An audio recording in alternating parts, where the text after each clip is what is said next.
할렐루야. 하나님 살아계십니까? 이 밤에도 역사하실 줄 믿습니까? 저는 청년 때 성경을 읽다가 너무 은혜를 받았는데 성경을 많이 읽으면 읽을수록 갈급해지고 답답해지는 거예요. 누가 좀 나한테 성경 전체를 창세기부터 요한계시록까지 내 머릿속에 확 집어넣어주면 좋겠는데 설교를 몇십 년을 들어도 성경을 조금밖에 모르는 게 너무 아쉬운 거예요.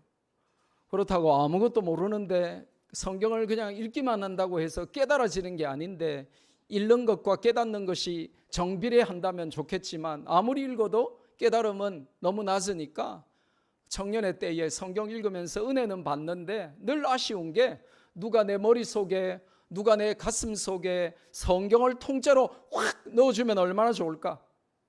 그냥 USB 하나 꽂아가지고 그냥 이메일로 확 보내주듯이 성경 전체를 내 머리에 탁 꽂아가지고 이렇게 전송해가지고 날려주면 얼마나 좋을까? 그게 늘 이제 아쉬웠어요.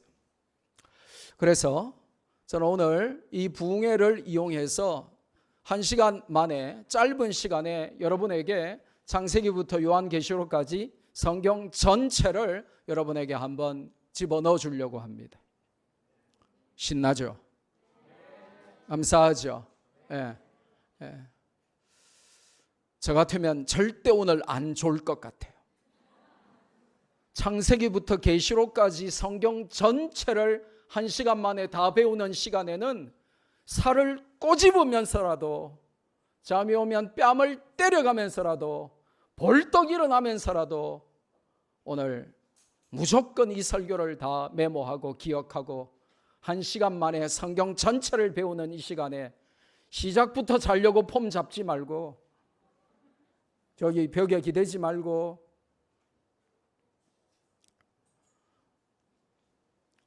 엄마 아빠들도 많이 와서 계신데 시작할 때부터 자려고 폼 잡으면 안 돼요.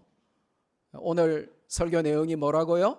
성경 전체 창세기부터 요한계시록까지 전체를 1시간 만에 특강을 할 거예요. 여러분, 성경은 질서의 책이고 성경 전체를 한 단어로 설명하면 order, 질서입니다.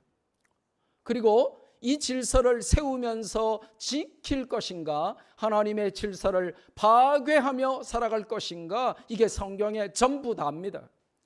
혹시 여러분은 클래식 음악 좋아하십니까? 아마 어린 여러분은 락 음악이 더 좋을 수도 있어요. 무슨 소리인지도 모르는 그냥 막 던져 속사포 같은 랩이 더 좋을 수 있어요. 그런데 여러분이 20살이 되고 30살이 되고 이제 40살이 넘어가고 이제 50이 되고 그러면 갑자기 안 좋아하던 클래식 음악이 좋아지기 시작해요. 그리고는 이상하게 20대 때는 락 음악을 듣고 랩을 들어야만 잠을 잤는데 30대가 되고 40대가 되고 50대가 되면 모차르트의 음악이 좋아지고 베토벤의 음악이 좋아지고 브람스의 곡이 즐겁고 슈만의 곡이 막 들려오기 시작하고 클래식이 너무 좋아지기 시작해요. 왜 그런지 아세요? 질서가 있기 때문에 그래요. 왜 갑자기 관심에도 없었던 발레가 동작이 눈에 들어오고 발레가 좋아지는 줄 아세요? 질서 때문에 그래요. 성경 전체를 한 단어로 하면 뭐다? 질서. order, 질서예요. 그래서 오늘 저는 여러분이 평생 잊을 수 없도록 표를 만들었어요. 성경 전체의 질서표를 만들었어요. 55년 동안 공부한, 박사까지 공부한 모든 신앙과 신학과 인생의 모든 것을 1시간 만에 지금 여러분에게 전달할 거예요. 그러니까 여러분은 수지 맞은 거예요. 너무 신나죠? 너무 감사하죠? 머릿속에 팍팍 들어올 거예요. 성경이 뭐의 책이다? 질서. 뭐를 말하려고 한다? 질서. 그 질서를, 성경의 질서를 표를 만들어서 8개로 알려줄 거예요. 적어야 될까요? 그냥 말뚱말뚱 쳐다만 봐야 될까요? 적어야 되겠죠.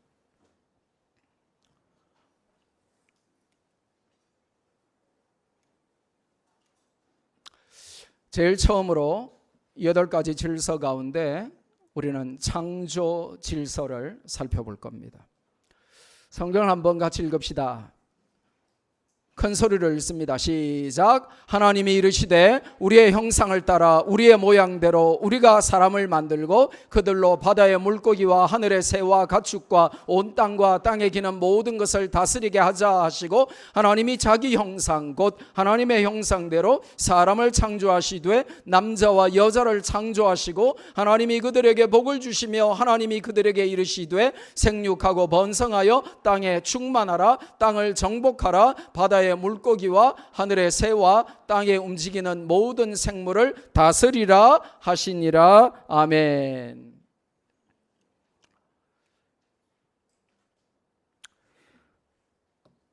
우리는 먼저 하나님의 창조 질서에 주목할 필요가 있습니다. 하나님의 창조 질서는 사람을 하나님의 형상대로 창조하신 것입니다. 그리고 남여로 창조하셨어요. 그리고 생육하고 번성할 책임을 우리에게 지워주시고 명령하셨습니다. 또 6일 동안 창조하셨습니다. 이게 왜 중요하냐? 성경이 질서의 책이라고 하고 그 전체 창세기부터 계시록까지 등장하는 8가지 질서 중에 1번으로 우리가 창조 질서를 알아야 합니다. 하나님은 하나님의 형상, in the image of God, 하나님의 형상을 따라 사람을 창조하셨어요. 이게 왜 중요하냐? 여러분 집에 가서 남편들 아내 때리지 마세요. 아내가 아무리 바가지 끓고 아내가 뭘 집어 던지고 이래도 아내 때리면 안 돼요. 여러분 자식이 아무리 말 안 들어도 여러분 자녀 때리면 안 돼요.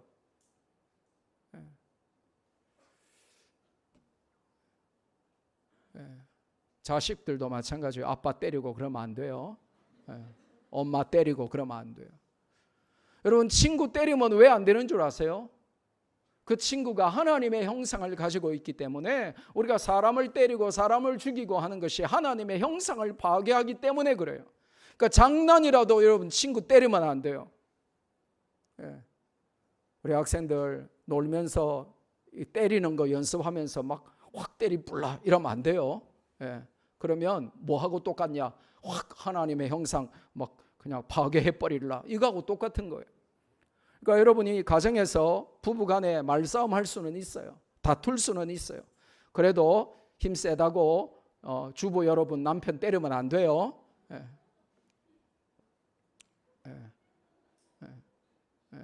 보세요. 남편들 엄청 은혜 받잖아요. 하나님의 형상을 파괴하면 안 돼요. 우리 학생들 무슨 일이 있어도 어떤 일이 있어도 친구를 때리면 안 돼요. 그거는 하나님의 형상을 파괴하는 것입니다. 그 다음에 하나님이 창조 질서 가운데 남자와 여자로 창조하셨습니다. 그리고 남자와 여자를 결혼하게 하셨습니다. 퀴즈 나갑니다. 남자와 남자가 결혼하면 될까요? 안 될까요? 여자와 여자가 결혼하면 될까요? 안 될까요? 그런데 지금 이 사회는요, 우리가 이렇게 멍하게 성도가 하나님의 질서를 쉽게 여기고 하나님의 질서에 관심 없는 시대가 되다 보니까 여러분의 딸이 결혼하겠다고 사위감이라고 여자를 데려온단 말이에요. 여러분의 아들이 며느리감이라고 남자를 데려온단 말이에요. 지금 시대가 하나님의 창조 질서의 정면으로 반기를 들고 하나님의 질서에 도전하는 시대가 됐습니다. 하나님이 남자와 여자를 만드시고 이 세상에 성은 남성 아니면 여성밖에 없는데, 지금 이 세상이 수십 가지의 젠더, 이 성을 만들어내 가지고 자기 원하는 대로 기분대로 감정대로 그렇게 원하는 거를 선택하도록 그렇게 만들어가는 아주 사악한 시대를 살아갑니다. 하나님의 창조 질서를 모르든지 도전하고 있는 것이죠. 세상의 성은 오직 2가지밖에 없습니다. 남자 아니면 여자입니다. 그리고 남자와 여자가 결혼하게 하셨습니다. 그런데 자꾸 하나님의 창조 질서에 도전하는 사람들이 생겨납니다. 뿐만 아니라 하나님의 창조 질서 안에는 생육하고 번성하라는 명령을 주셨습니다. 자, 우리 부모님들은 이미 알아도 순종을 잘 안 하고 이미 순종할 나이도 넘어버렸어요. 그러니까 우리 자녀들에게, 학생들에게 질문합시다. 여러분이 결혼했다 할 거예요? 난 안 할 거야. 이렇게 시건방진 소리 하면 안 돼요. 하나님은 결혼하도록 우리를 부르셨습니다. 근데 여러분이 결혼합니다. 그러면 자녀는 얼마나 낳아야 될까요? 1. 가정 계획을 따라. 2. 1명. 3. 2명. 4. 주시는 대로. 하나, 둘, 셋, 넷. 그렇죠. 어떻게 낳아야 돼요? 주시는 대로. 그런데 인간이 하나님의 말씀과는 전혀 다르게 자기들이 계획해가지고 하나만 낳을 거야. 여보, 우리는 둘만 납시다. 이렇게 한단 말이죠. 하나님이 주시는 대로 낳아야 그게 정답이에요. 생육하고 번성하여 땅에 충만하고 땅을 정복하도록 해야 돼요. 아프리카 초원을 뛰어다니는 얼룩말보다, 사자떼보다, 소떼보다, 양떼보다 사람이 더 많아야 돼요. 그런데 지금 전 세계는 하나님의 창조 질서를 거스리면서 결혼을 안 하든지 해도 겨우 하나 놓고 둘 놓고 말아버려요. 저는 인생에 별로 후회할 일이 별로 없는데 가장 후회하는 게 제가 유학생활 한다고 아이 둘만 놓은 거예요. 너무 후회해요.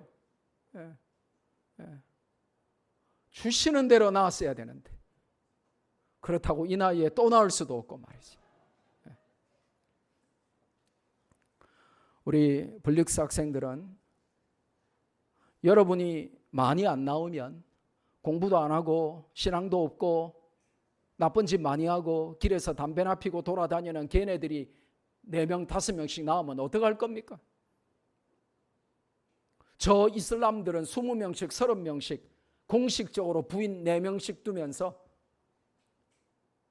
한 부인당 8명씩 막 그렇게 놓는데 그럼 1인당 최소 32명씩 막 자녀를 낳는데 우리 믿는 성도들은 한 명도 제대로 안 나오면 어떻게 할 겁니까? 우리 젊은 청년들 꼭 시집 장가 가세요. 눈만 조금만 낮추면 돼요.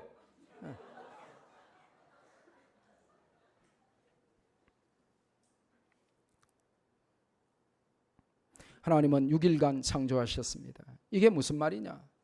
하나님은 다 시간 계획이 있었어요.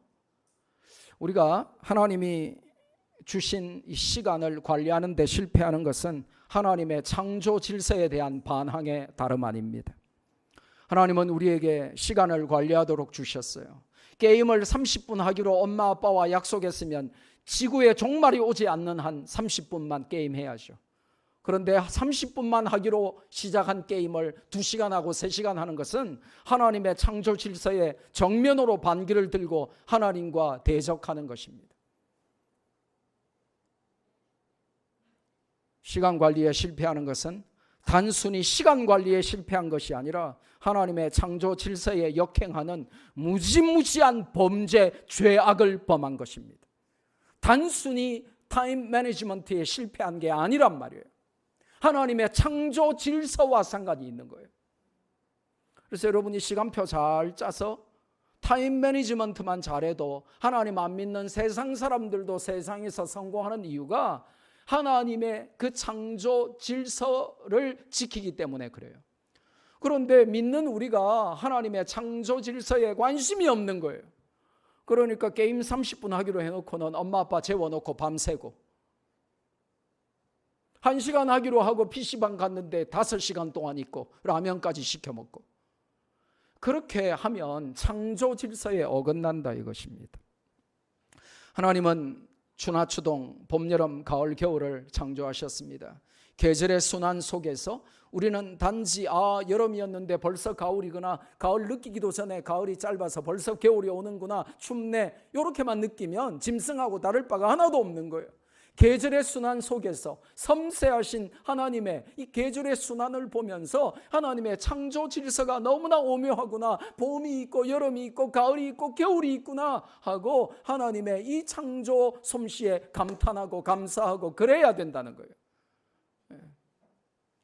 야, 가을이네 이러면서 낙엽을 봐 그러면서 할렐루야 창조 질서 그러면서 막 행복해야 된다는 거예요. 하나님은 우리에게 창조 질서를 주셨어요. 바다를 보십시오. 육지를 보십시오. 해와 달과 별을 보십시오. 낮과 밤을 보십시오. 전부 하나님의 질서 가운데 움직이게 됩니다. 우주 만물의 질서를 보십시오. 특별히 하나님의 창조 질서 가운데 우리가 꼭 생각해야 될 것이 이 동성애 문제입니다. 지금 차별금지법이라고 하는 아주 그럴듯한 이 프레이밍, 이 네이밍을 세워서 이 정권이 동성애 합법화를 하고 동성 결혼을 합법화하려고 자꾸 이렇게 입법을 시도합니다. 여러분 역사를 보고 성경을 보고 지금 시국을 보면 이슬람과 공산주의와 동성애는 항상 같이 가요. 그러니까 지금 이 정권이 자꾸 동성애를 합법화하려고 하고 그걸 위해서 차별금지법을 만들려고 하는 하나님의 창조 질서에 역행하는 이런 걸 하는 걸 보고 여러분이 뭐 동성애 쿨하잖아요. 동성애 좀 뭐 멋있어 보이지 않아요? 이렇게 생각하면 안 된다는 거예요. 하나님의 창조 질서에 정면으로 반대하는 거예요. 도전하는 것입니다. 작년에 해운대에서 동성애자 퍼레이드 할 때 제가 이제 이렇게 반대하러 나갔는데 그때 너무 마음이 아팠어요. 왜 그러냐? 거기에 동성애 하자고 막 이 피켓 들고 온 아이들의 거의 한 80%가 교복 입은 여학생들이었어요. 아무리 생각이 없어도 그렇지 너무 많은 학생들, 여학생들이 동성애가 멋져 보이는 거예요. 쿨해 보이는 거예요. 뭐 동성애까지 거 좀 하면 어때? 심지어 교회 다니는데도 교회 안에서 청년들이 학생들이 동성애 지지한대요. 하나님의 창조 질서에 정면으로 반결되는 사악한 짓입니다. 그걸 여러분이 배우지 못하면 이 세상을 어둡게 하는 악한 마귀에게 동조하고 하나님께 반기를 들게 되는 것입니다. 그래서 성경 전체가 말하는 게 바로 창조 질서입니다. 동성애는 절대로 성경적이지 않다. 그걸 여러분이 분명히 알아야 돼요. 두 번째로 생명 질서입니다. 성경을 한번 읽을까요? 시편 71편 6절 시작. 내가 모태에서부터 주를 의지하였으며 나의 어머니의 배에서부터 주께서 나를 택하셨사오니 나는 항상 주를 찬송하리이다. 시편 139편 13절 시작. 주께서 내 내장을 지으시며 나의 모태에서 나를 만드셨나이다. 누가복음 1장 15절 시작. 이는 그가 주 앞에 큰 자가 되며 포도주나 독한 술을 마시지 아니하며 모태로부터 성령의 충만함을 받아. 아멘. 이게 무슨 말이냐? 하나님은 생명의 질서를 부여하시고 생명 질서를 귀하게 여기시는 분이십니다. 하나님이 주신 생명을 사람이 임의로 취하면 안 된다는 것입니다. 자, 그러면 답이 쉬워지겠죠. 하나님이 내 생명 주셨습니까? 아멘. 그러면 하나님이 주신 생명 내가 자살하면 됩니까? 안 됩니까? 엄마 아빠가 게임기 안 사준다고, PC방 못 가게 한다고, 노트북 안 사준다고, 성적 왜 떨어졌냐고, 공부 왜 열심히 안 하냐고 꾸중 들었다고 해서 아파트 15층에서 뛰어내리면 돼요? 안 돼요?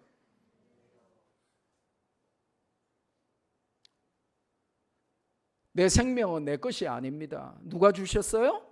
하나님이 주셨습니다. 내 마음대로 할 수 있는 것이 아닙니다. 낙태도 마찬가지죠. 여러분, 저와 여러분은 단 한 명도 여기 있는 분들이 빠짐없이 우리 모두 태아였습니다. 성경이 그렇게 가르칩니다. 우리 모두 태아였다니까요. 그런데 지금 낙태를 합법화하자고 지금 온 세계의 사람들이 낙태를 합법화해서 생명을 죽이자고 하나님의 생명 질서에 반하는 짓을 하고 있습니다. 여러분이 성경을 모르면 교회 다니면서도 낙태 허용하라 이러면서 낙태법을 낙태죄를 폐지하라 그러면서 자꾸 성경하고 반대로 소리를 지르면 안 돼요. 여러분이 뭘 몰랐을 때에 낙태를 할 수도 있어요. 그런데 알면 그렇게 하면 안 된단 말이에요. 우리 학생들은 지금부터 성경을 분명히 알아서 여러분이 어른이 되어서 모르고 낙태하지 않도록 생명을 하나님이 주셨는데 그거를 사람인 내가 죽이지 않도록 여러분이 성경을 알아야 돼요. 성경을 모르면 어른인데도 내가 만들어 놓고 내가 죽인단 말이에요. 성경은 consistently 일관되게 태아도 생명이고 모태에서부터 수정되는 그 순간부터 생명이고 하나님이 주신 것이기 때문에 사람이 어떻게 죽이거나 처분하면 안 된다고 가르쳐요. 그걸 모르면 여러분이 20대가 돼도 30대가 돼도 그걸 모르면 여러분 뱃속에 있는데 죽이자고 부부가 의논하고 그걸 죽이게 되는 거예요. 몰라서 죽여놓고 나중에 마음 아파하는 사람들이 얼마나 많은지 몰라요. 평생 그게 짐이 돼요.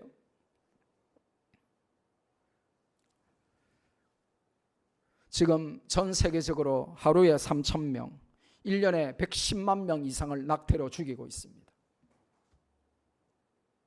우리나라도 수많은 태아들을 낙태로 죽이고 있습니다.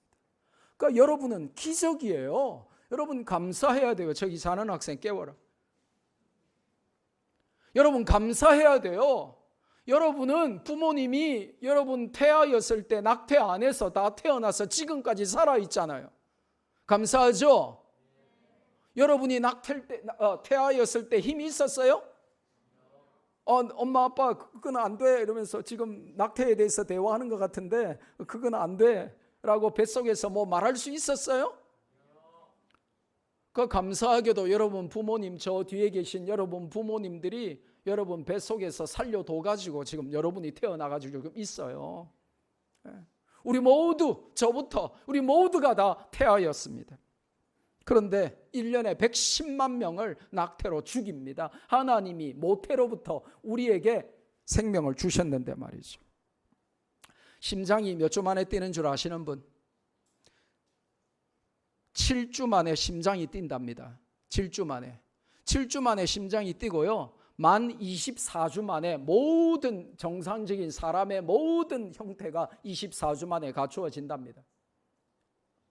그런데 지금 우리나라에 14주 안에는 무조건 낙태할 수 있고 24주도 이유만 있으면 사회적, 경제적 여러 이유가 있으면 낙태를 합법화하자고 지금 주장하고 있습니다. 사람 생명이 하나님이 주신 것인 줄 모르면 이런 소리를 하게 되는 거죠. 여러분 이거 한번 보세요. 자, if you kill a preborn sea turtle, 자 아직 태어나지 않은 알 속에 있는 sea turtle 바다 거북이 알을 하나 깨면 벌금이 얼마냐? 자그마치 10만 불. 10만 불이면 얼마인 줄 알아요? 1억 2천만 원이에요. 저 알 하나 깨면 벌금이 1억 2천만 원에다가 감옥에 1년간 가요. 거북이 알 하나 깼다고. 깰 수도 있는 거지 뭐.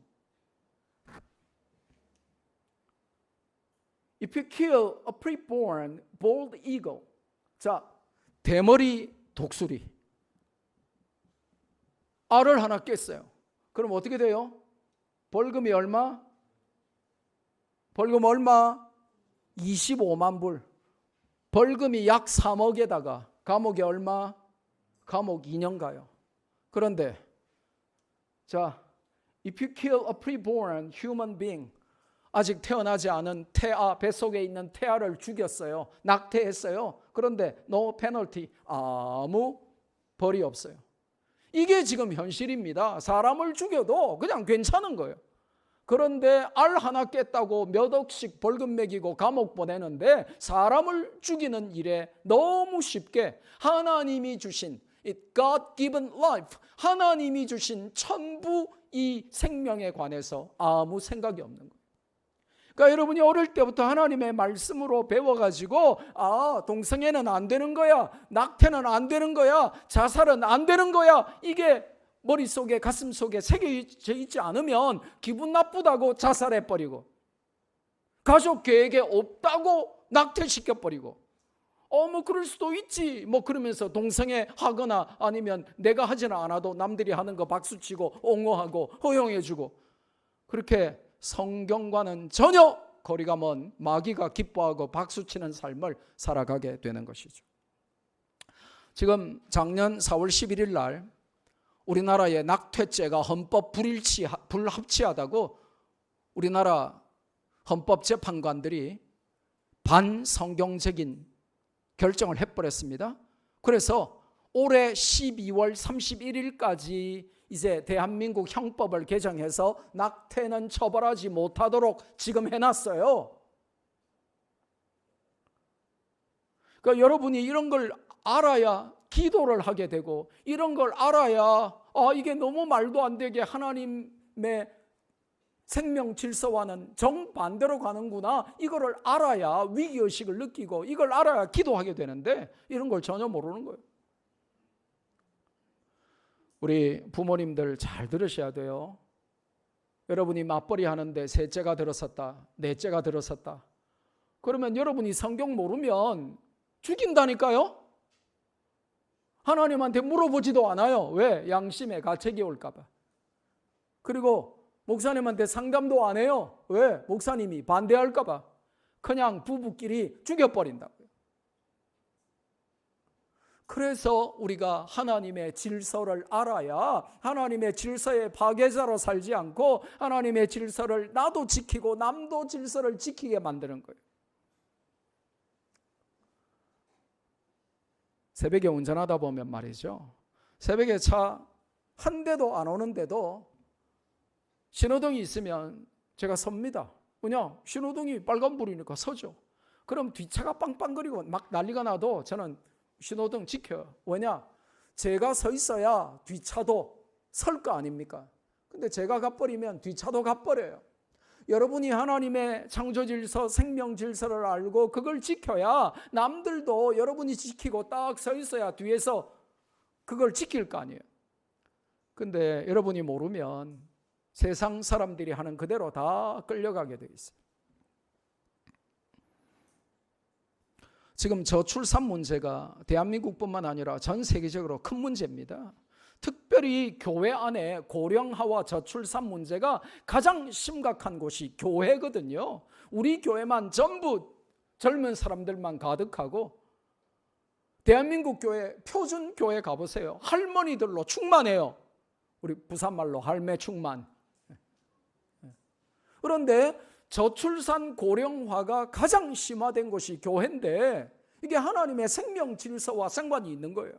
하나님이 주시는 대로 낳고 하나님의 문화 명령에 순종하고 생육하고 번성하고, 아무리 인생에 힘들고 괴롭고 어렵고 억울해도 자살하지 않고, 그리고 낙태하지 않고 성경대로 우리가 믿으면 저출산 고령화를 걱정할 필요가 없는데, 그렇게 저출산에 대해서 고민하고 걱정하면서 낙태 죄를 없애라 그러면서 지금 다 죽여라 그렇게 만들고 있단 말이에요. 그래서 14주까지는 무조건 낙태 100% 허용, 그리고 24주까지는 조건부 허용. 그러면 대한민국 100년 안에 없어질 수도 있어요.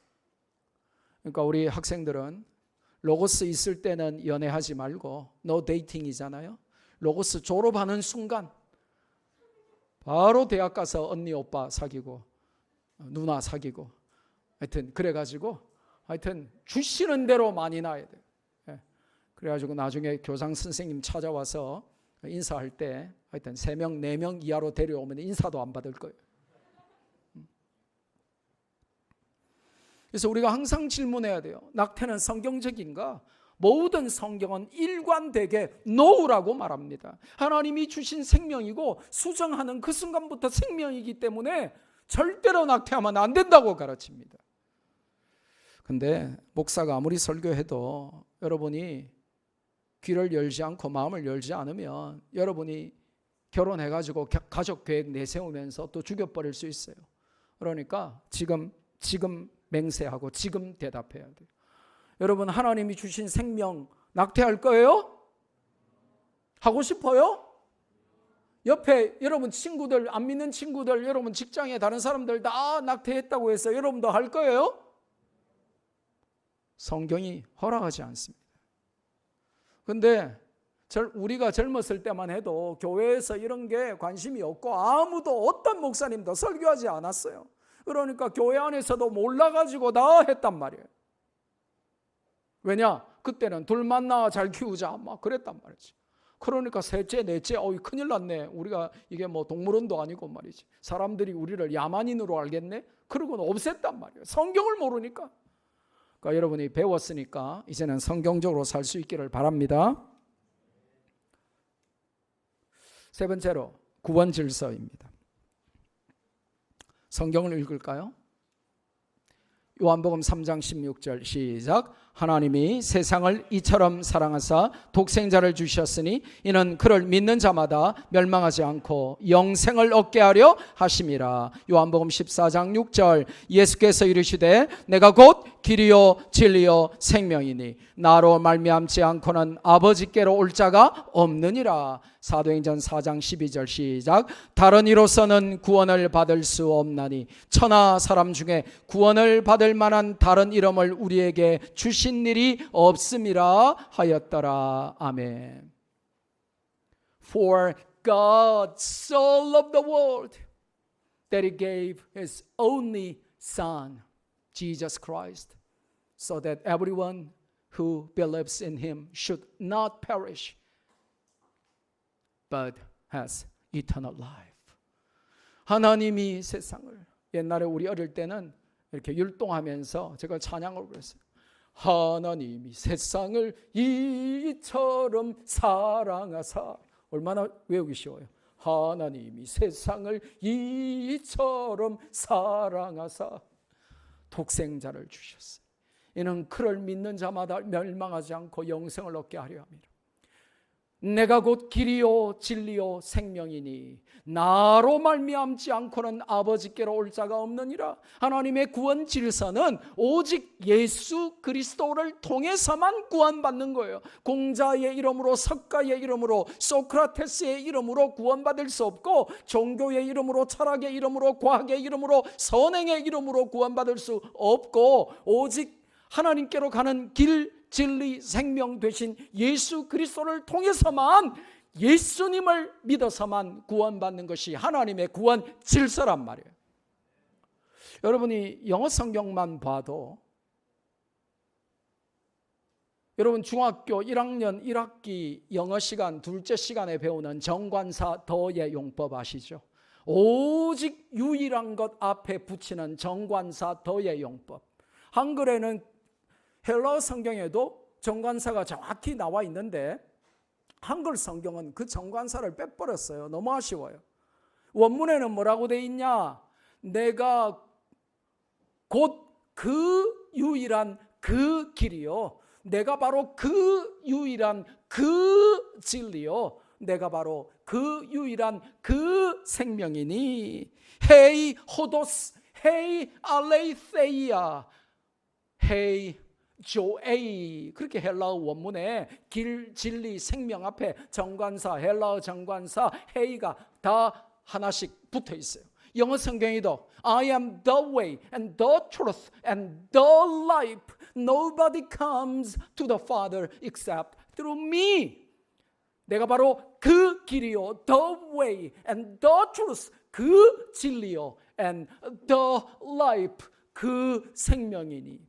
정관사 도의 용법, 오직 유일한 것 앞에 붙입니다. 이 세상의 길이, 하나님께 가는 길이 단 하나 있다면 바로 I am the way, 내가 바로 그 길이요. 하나님을 알려주는 진리가 단 하나 있다면 I am the truth, 내가 바로 그 진리요. 너에게 생명을 주는 게 단 하나 있다면 I am the life, 내가 바로 그 생명이다. 이게 하나님의 구원 질서입니다. 공자나 석가나 소크라테스나 종교나 철학이나 선행이 우리에게 구원을 주지 않고 오직 예수님을 믿어서만 구원받는 것이 하나님의 구원 질서예요. 그러니까 구원을 다른 데서 찾기, 있기 없기, 그냥 없기, 절대 없기. 이걸 모르면 교회 다니면서 집사식이나 하면서 점 보러 가는 거예요. 집사라면서 4월 초파일에 절간에 가더라고요. 하나님의 구원 질서를 모르면 보험용으로 교회 다녀요. 제가 우리 교회에서는 설교하면서 몇 번 말했죠. 제가 모자이크 교회 담임 목사하면서 거기는 거의 70-80%가 할머니 충만한 교회인데 새 할머니가 이제 교회 오셔가지고 등록하셨어요. 이제 제가 몇 주 있다가 그 집에 신방 갔는데 몇십 년 전에 산 TV를 몇십 년 동안 보니까 옛날에는 TV 브라운관 이렇게 두꺼운 TV가 옛날에는 고가의 재산이기 때문에 이게 먼지 앉지 말라고 이렇게 열고 닫는 TV에 문이 있었어요. 이렇게 여닫이 문이 있었어요. 그 TV를 브라운관을 이렇게 딱 닫아놨는데 말이죠. 한쪽에는 할렐루야 아멘 이렇게 붙여놨는데 반대편에는 나무아미타불 관세음보살 이렇게 붙여놓은 거예요. 그래서 제가 너무 기가 막혀가지고 아니 할머니 왜 이렇게 할렐루야도 붙여놓고 나무아미타불도 붙여놓으셨어요? 이러니까 둘 중에 하나는 맞는 것 같아가지고. 하나님의 구원 질서를 모르는 거죠. 하나님은 오직 예수님 이름에만 구원을 주셨습니다. 그래서 사도행전 4장 12절에 다른 이로서는 구원을 얻을 수 없나니 No other ways, no other names but the name of Jesus for us to be saved. 예수 그리스도의 이름 외에는 그 이름 외에는 다른 이로서는 구원을 받을 수가 없나니 하나님의 구원 질서. 이거를 모르면 큰일 난다는 것이죠. 네 번째로 가정 질서입니다. 여기서부터 우리 부모님들 잘 들으셔야 돼요. 우리 자녀들 잘 들으셔야 돼요.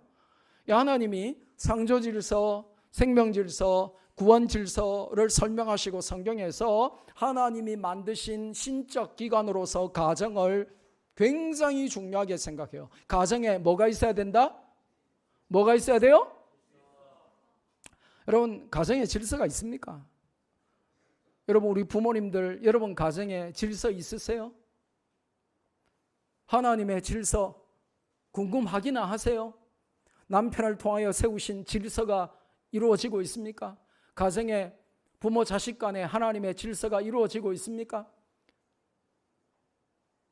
하나님은 가정을 신적 기관으로 Divine Organization으로 하나님은 가정을 세우셨어요. 그리고 그 가정이 엉망진창으로 아주 chaos, 이 혼돈 가운데 가정이 그냥 막 굴러가도록 하지 않으시고 하나님의 질서가 가정에 있기를 원하세요.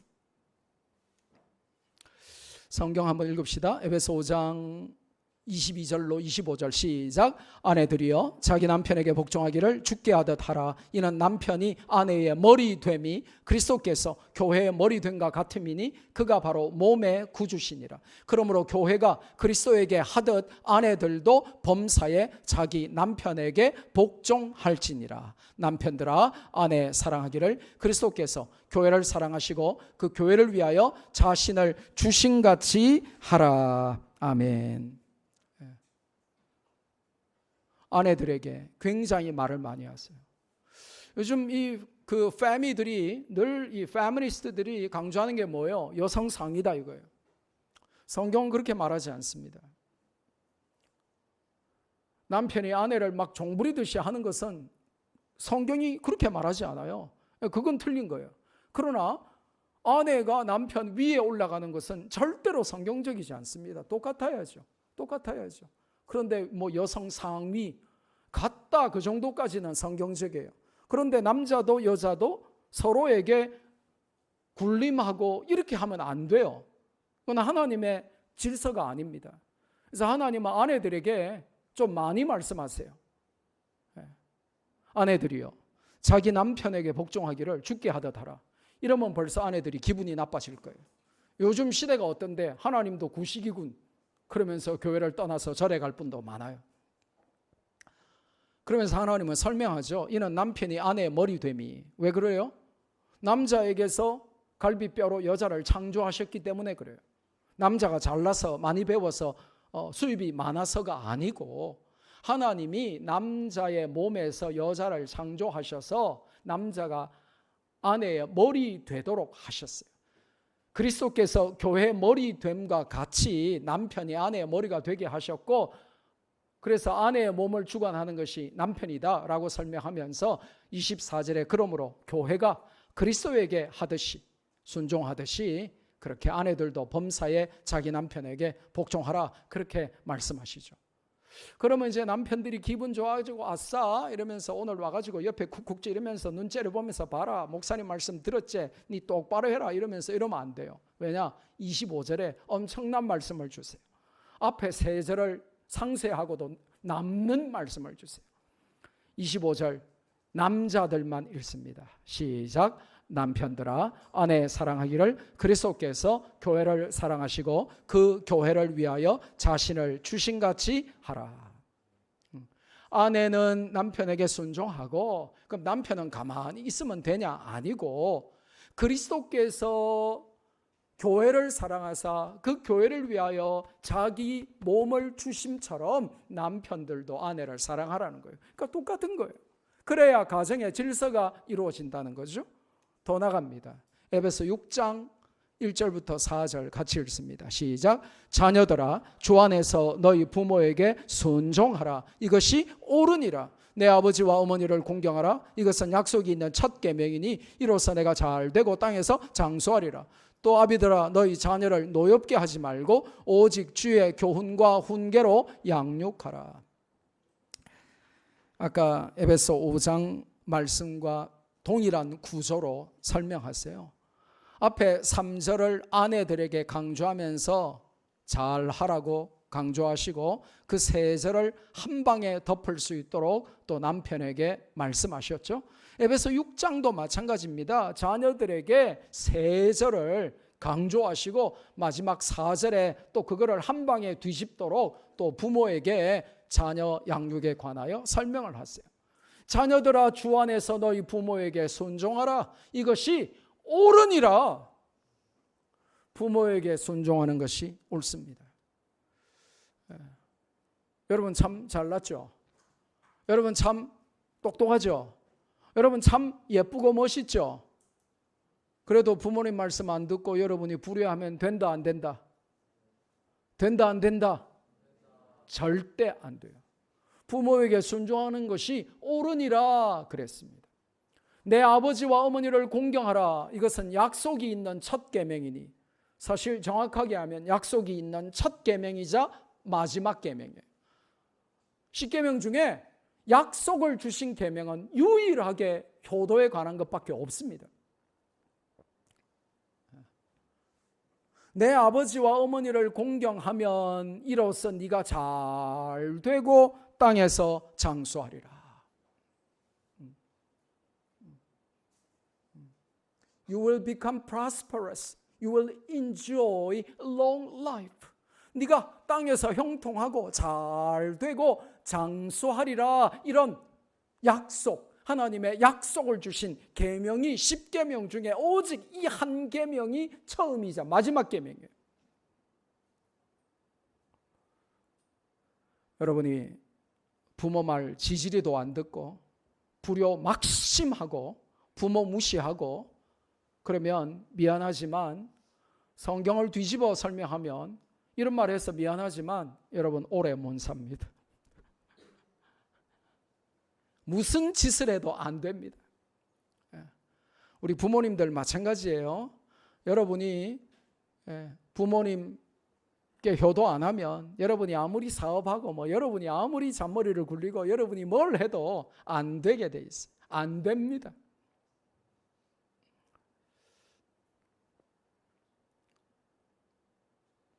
내 아버지와 어머니를 공경하라.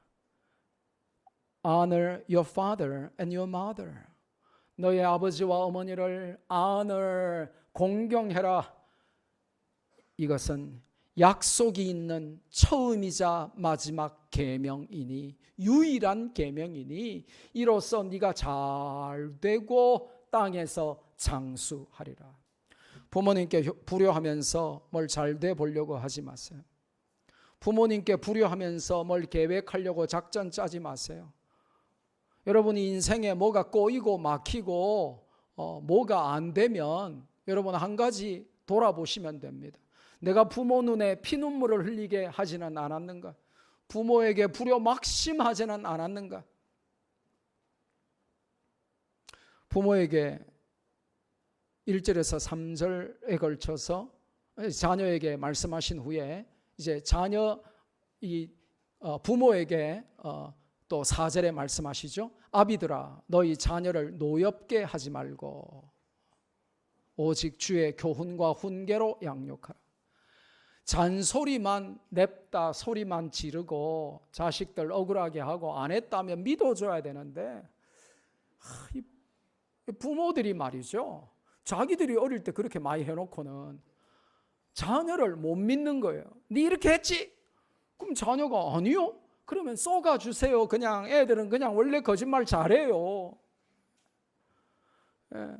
여러분 부모님도 여러분 어릴 때 다 거짓말할 때 알면서 다 속아주셨어요. 근데 자녀들에게 안 속아주고 자기는 끝까지 호랑이 잡고 막 자식들 괴롭히면 안 돼요. 얘네도 원래 거짓말 엄청 잘해요. 그러니까 자식들이 거짓말하면 속아주는 거예요. 야 그러냐 하고 믿어주고. 제가 아이들 막 소리 지르면서 복도에서 막 완전 그냥 막 소리 지르면 제가 달려나가거든요. 얘들아 왜 이렇게 소리를 지르니? 교장실 바로 앞에서. 이러면 애들이 갑자기 안 질렀는데요? 이래요. 그러니 그랬구나. 안 질렀구나. 고마워. 믿어주는 거예요. 금방 지르는 거 봤는데 죽어도 안 질렀다는 거예요. 그럼 안 질른 거예요. 믿어줘야죠. 근데 자녀를 노엽게 만드는 부모들이 많아요. 잔소리가 조금만 도를 넘으면 자녀를 미치게 해요. 그럼 세상 아이들, 믿음 없는 아이들, 마음에 근육이 없는 아이들, 이 resilience, 이 회복 탄력성이 없는 아이들은 그냥 자살해버려요. 아유, 우리 엄마가 내를 안 믿어주는데 물론 지가 거짓말했지만 그래도 부모는 자식이 거짓말해도 좀 믿어줘야 돼요. 우리 선생님들 학생이 좀 거짓말하면 좀 믿어주세요. 예? 너 이거 했지? 그러면 안 했는데요? 그러면 그럼 안 했구나 미안해 하고 믿어주세요. 믿어줘요. 나중에 15년 후에 맛있는 거 사들고 온다니까요. 그래서 막 울면서 그때 선생님 제가 거짓말했어요 이러면서. 지금은요 여러분이 뭐라 하고 혼내봤자 못 깨달아요. 지금 깨닫는 아이들은 완전 천재, 지금 깨닫는 아이들은 완전 대박. 그런데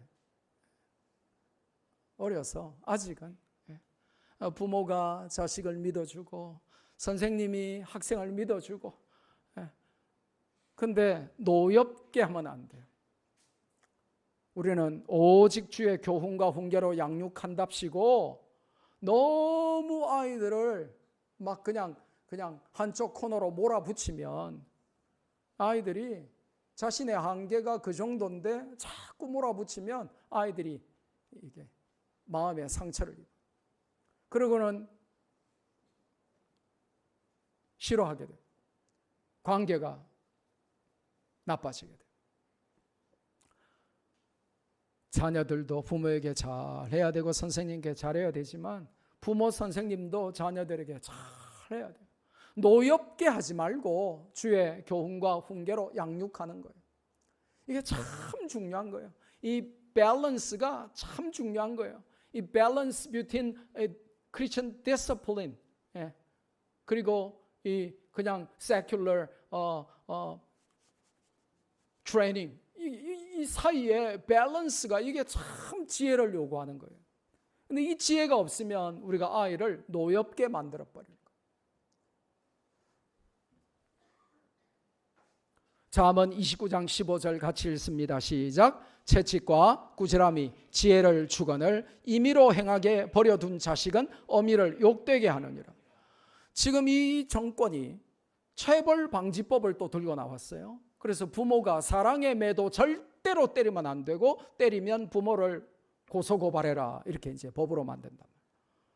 아니 이게 공산주의도 아니고 이게 무슨 나라입니까? 부모가 자식을 사랑의 매도 손바닥도 회초리로 때릴 수 없다면 이게 무슨 양육이 되겠어요? 성경은 매를 아끼지 말아라 그랬습니다. 그렇다고 여러분을 막 원펀치 날리고 막 발로 막 저기 달려와가지고 니킥 날리고 막 미들킥 뭐 이런 거 날리라고 하는 게 아니고,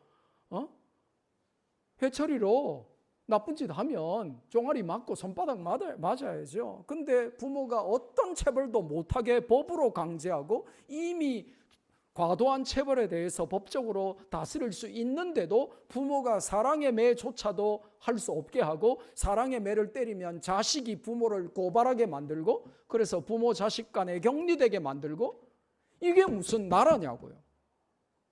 근데 자꾸 하나님이 만드신 가정의 질서를 깨는 쪽으로 세상이 흘러가는 것이죠. 이거는 절대로 성경적이지 않다고 여러분이 알아두셔야 돼요.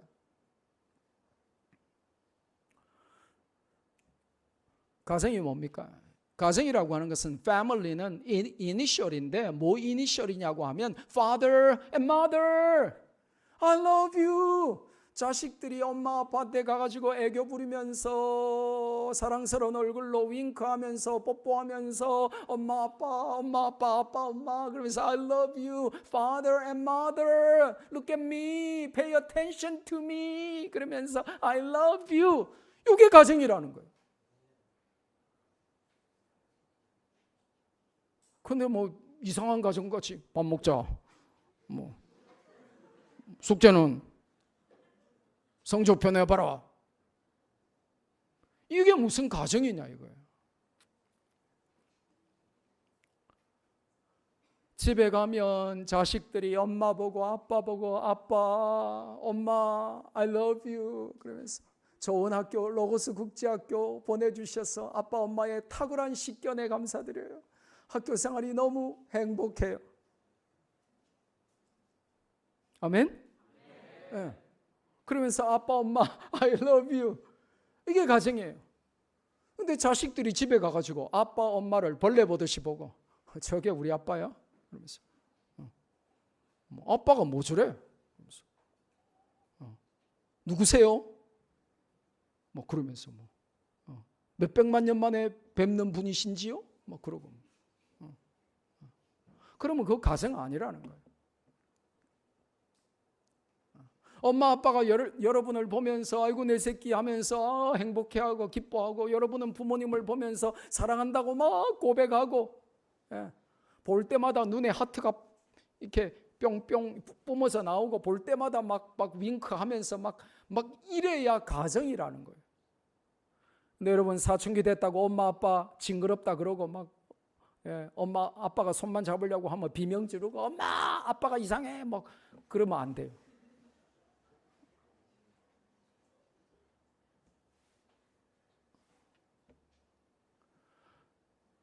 여러분이 최근에 엄마 아빠한테 사랑한다고 말한 게 언제였죠?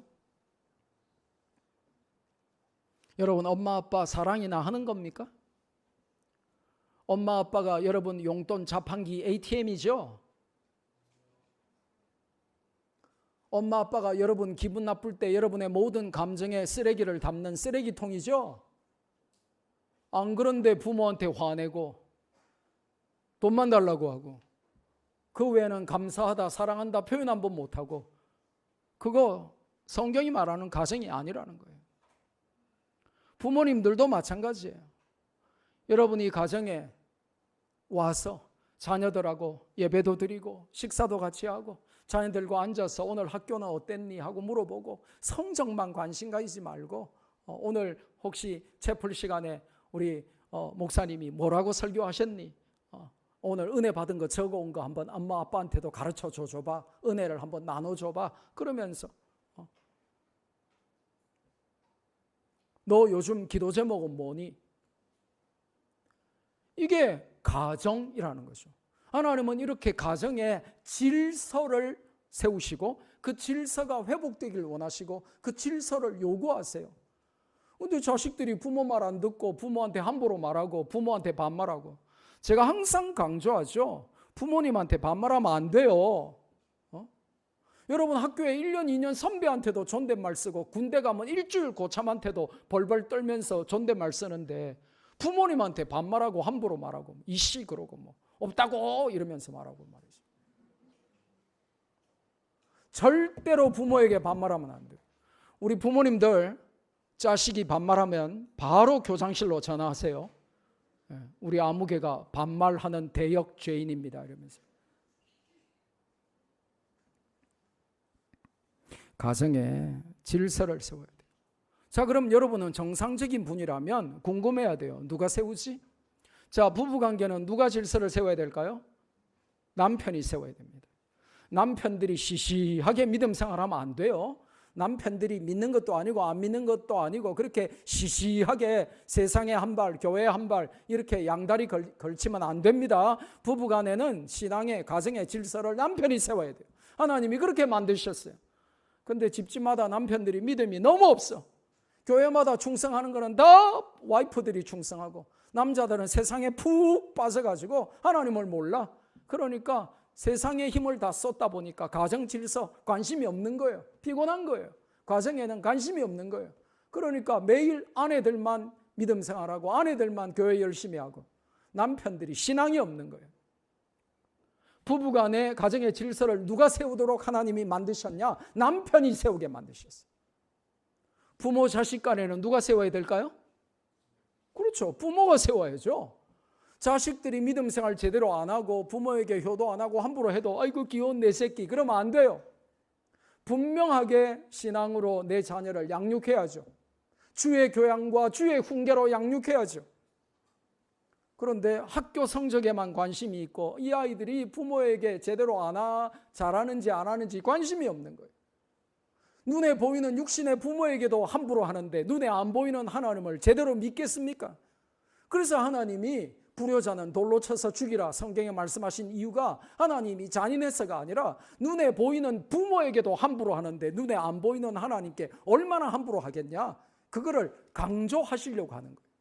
그러니까 부부간에는 남편이 가정의 질서를 세워야 되고 부모 자식 간에는 부모가 똑바로 해야 되고 그러니까 우리 아이가 문제예요가 아니라 부모가 문제인 거예요. 부모가 관심이 다른 데가 있는 거예요. 그래서 부모가 자식들에게 가정 질서 잘 잡아야 돼요. 자, 그러면 형제 간에는 누가 가정의 질서를 잡아야 될까요? 그렇죠. 첫째.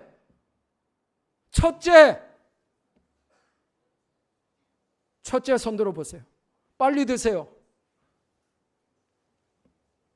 똑바로 해라.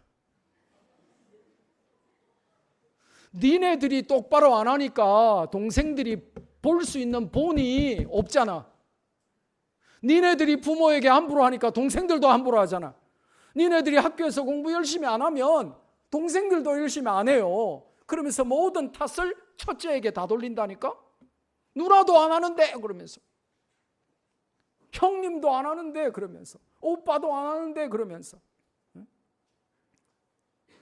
그래서 하나님은 가정을 흑암 가운데 지멋대로 엉망으로 굴러가게 하지 않으시고 가정에 질서를 부여하셨고 우리가 그 가정 질서를 회복하기를 원하세요. 그래서 여러분이 항상 고민해야 돼요. 우리 가정은 성경적인가? 우리 가정은 질서가 있는가? 우리 가정에 질서가 회복되어 있는가? 내 남편은 가정의 질서를 잡기 위해서 애쓰는가? 우리 부모님은 가정의 질서를 잘 세우시는가? 우리 형, 우리 누나, 우리 오빠는 가정의 질서를 잘 세우는가? 이게 고민해야 돼요. 동생들 손 들어봐. 위로 언니 오빠가 있는 사람 다 손 들어봐. 오늘 집에 가가지고 언니 오빠한테 조용히 귀에다 속삭여 주세요. 질서 똑바로 잡으라고. 네 때문에 우리 집에 질서가 무너지고 있다. 아내들, 남편 오늘 집에 가가지고 귀에다가 조용히 속삭여 주세요. 우리 담임 목사님이 그러는데 우리 아이가 다니는 학교의 교장선생님 김두식 목사님이 그러는데 당신 똑바로 해라더라 하고 좀 전해주세요. 가정이 엉망이면 가정 질서 없는 것입니다. 가정에 아빠가 엉망이면 가정 질서 없는 거예요. 가정에 부모가 엉망이고 부모의 관심이 다른 데 있으면 자식 농사 끝난 것입니다. 가정의 첫째들이 제대로 가정 형제 자매 간에 질서 안 잡으면 그 동생들이 볼 본이 없는 거예요. 하나님은 가정의 질서를 원하십니다. 다섯 번째 성경이 말씀하시는 질서는 교회 질서입니다. 창조 질서, 생명 질서, 구원 질서, 그리고 하나님이 만드신 최초의 신적 기관으로 가정을 질서 있게 만드신 하나님은 이제 교회에 모인 우리에게 교회에도 질서가 있고 교회 질서가 우리 인생에 너무나 중요하다고 교회 질서를 설명하십니다. 골로새 1장 18절 같이 읽습니다. 시작. 그는 몸인 교회의 머리시라. 그가 근본이시요 죽은 자들 가운데서 먼저 나신 이시니 이는 친히 만물의 으뜸이 되려 하시며. 자, 예수님 그는 몸인 교회의 머리시라. 교회의 머리는 개척한 담임 목사도 아니고 교회 오래된 장로도 아니고 그 교회에서 가장 오래된 사람도 아니고 교회의 머리는 예수 그리스도시다 라고 성경이 선포하십니다. 데살로니가 전서 5장 12절 시작. 형제들아 우리가 너희에게 구하노니 너희 가운데서 수고하고 주 안에서 너희를 다스리며 권하는 자들을 너희가 알고 그들의 역사로 말미암아 사랑 안에서 가장 귀히 여기며 너희끼리 화목하라. 너희 가운데서 수고하고 주 안에서 너희를 다스리며 권하는 자들 누굽니까? 목사죠. 그 목사를 사랑 안에서 가장 귀히 여기며 여러분 다니는 교회 목사님을 존경하십시오. 그리고 너희끼리 화목하라. 성도끼리 화목하십시오. 목회자를 존경하고 성도끼리 화목하도록 하나님은 교회 안에 질서를 세우셨어요. 그런데 목사가 아무리 하나님의 말씀을 대언하고 성도들을 목양해도 목사 욕하는 사람도 많고 비웃는 사람도 많아요. 물론 욕 들어먹어 합당한 목사도 많겠죠.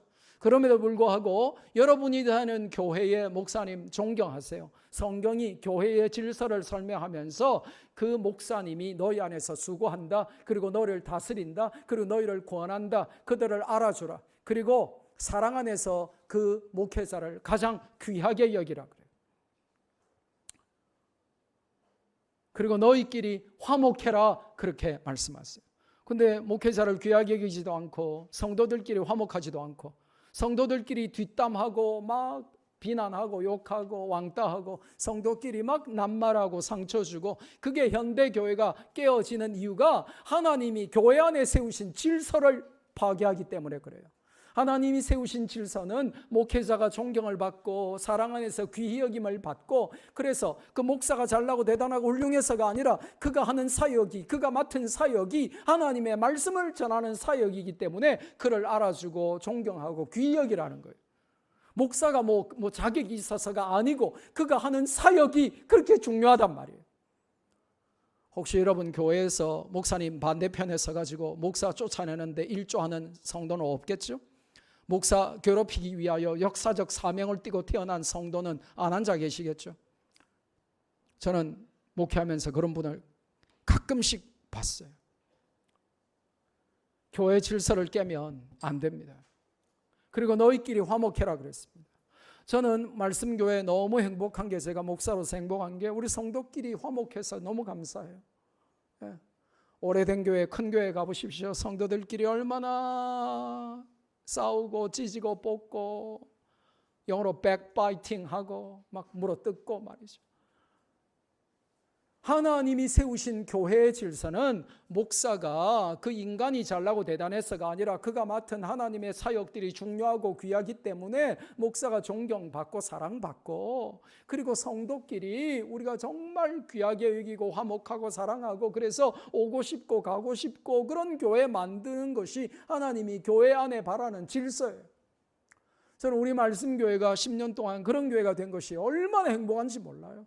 우리가 몇천 명 나오는 교회 아니라도 교회 안에서 우리가 정말 사랑으로 하나 되어서 복음의 본질적인 사명에 충성하는 게 얼마나 감사한지 몰라요.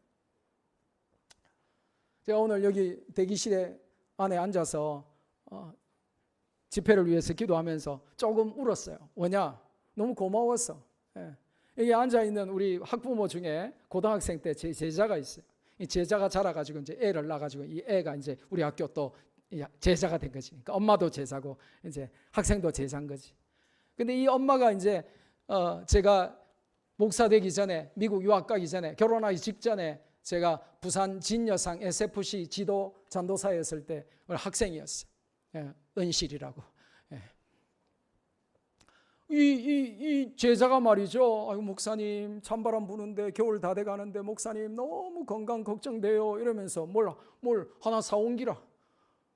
뭐 그게 뭐 1,000만 원 하겠습니까? 1억 하겠습니까? 그건 내가 사 먹어도 돼 그거. 그런데 목사님 귀한 사역 하시는데 목사님 겨울이 오는데 목사님 몸이 허약해 보이는데 요새 와 이래 살이 빠지시고 이러십니까? 그러면서 이거 드시고 건강하세요 하는데요. 제가 너무 고마운 거예요. 너무 감사한 거예요. 그래가지고 사나이가 아무 데서나 울 수 없고 구석에 가서 이제 울은 거지. 너희를 다스리며 권하는 자를 너희가 알고 그들의 역사로 말미암아 사랑 안에서 그들을 가장 귀히 여기며 그리고 너희끼리 화목하라. 이게 하나님이 교회에 주신 질서예요. 여러분 교회 가가지고 잘났다고 대단하다고 훌륭하다고 여러분이 옳다고 목소리 높이지 마세요. 여러분이 옳은 거 알아요. 여러분이 잘나고 대단한 것도 압니다. 교회 안에서 문제 일으키는 사람의 대부분은 잘나고 대단하고 훌륭하고 새벽기도 한 번도 안 빠지는 사람들이 주로 그렇게 목사 괴롭히고 교인들끼리 물어뜯고 그런 사람들이에요. 여러분이 아무리 잘나도 교회 가서는 여러분이 큰 소리 치면 안 돼요. 하나님이 원하는 질서는 아닙니다. 하나님은 여러분을 통하여 질서를 세우시려고 하지 않습니다. 교회 가서 큰 소리 치면 안 돼요. 교회 질서를 잘 세워야 돼요. 그래서 여러분이 내가 다니는 교회는 성경적인 질서가 있는가? 우리 목사님은 존경을 받으며 사랑을 받으며 인정을 받으며 우리 성도들끼리 서로 죽고 못 살며 정말 사랑하며 교회는 진짜 가고 싶고 하루 종일 퇴근하고도 와보고 싶고 학교 마치고도 와보고 싶고 우리가 어릴 때는 초등학생이든 중학생이든 고등학생이든 청년 때든 하여튼 하루 종일 학교 가기 전에 교회 들러서 기도하고 학교 가고 학교 갔다 오면서 교회 들러가가지고 잠깐 기도만 하고 집에 갈랬는데 막 공부 다 하고 밤에 집에 가고 우리가 어릴 때는 교회를 떠나서는 삶이 불가능했어요. 여러분의 교회에는 질서가 있습니까? 6번째 질서는 국가 질서입니다. 이게 참 중요합니다. 가정과 교회와 질서. 이게 대한민국이 무너지는 이유가 가정을 무너뜨리고 교회를 무너뜨리고 국가를 무너뜨리려고 해서 그래요.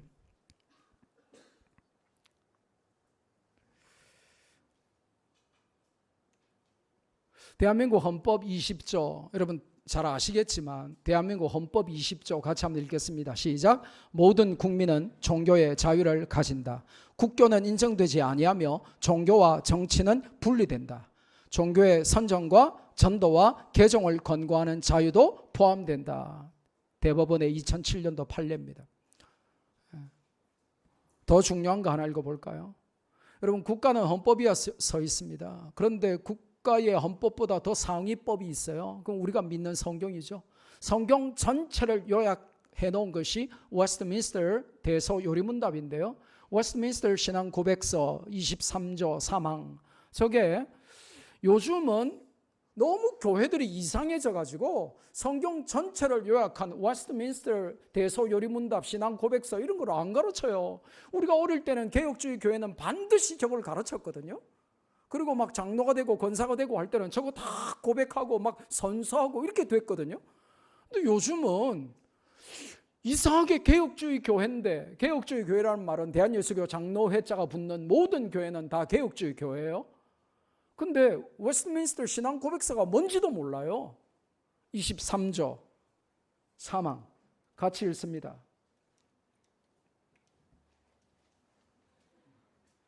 시작. 공직자는 스스로 설교와 성례를 행하려 해서는 안 된다. 즉 하나님 나라의 열쇠들을 취급할 권한을 가지고 있지 않다. 하물며 믿음에 관한 일에 간섭해서는 안 된다. 그러나 양육하는 아버지와 같이 어떤 한 교파에 다른 교파보다 우선권을 부여해주는 일이 없이 우리의 동일한 주의 교회를 보호하는 것이 공직자의 임무다. 교회를 보호하는 것이 공직자의 임무다.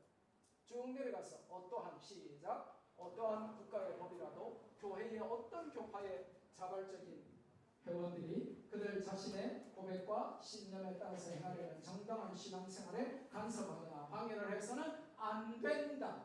공무원의 합의는 아무도 종교의 구실로나 불신의 이유로 괴로움을 받지 않도록 그들의 모든 시민을 국가적으로 보호하고 지켜주는 동시에 어떠한 다른 사람에게든지 냉대와 폭력이나 악용이나 손상을 주지 않도록 지켜주며 모든 종교적 교회적 모임이 방해나 소란을 받지 않고 열릴 수 있도록 하는 것입니다. 이게 성경 전체를 요약한 웨스트민스터 신앙 고백서 23조 3항의 내용입니다. 무슨 말이냐? 지금 코로나를 빌미로 정부가 몇 달 동안 전국교회 예배를 금지했습니다. 나이트클럽에서 확진자가 나오면 그 나이트클럽만 폐쇄하고, 카페에서 확진자가 나오면 카페만 폐쇄하고, 마트에서 확진자가 나오면 마트만 폐쇄하고, 아파트에서 확진자 나오면 아파트, 병원에서 확진자 나오면 병원만 폐쇄했는데, 교회에서 확진자 나오면 그 교회만 폐쇄하지 않고 전국 교회를 예배를 못 드리게 만들었습니다. 그러면 우리는 이것이 온당한가?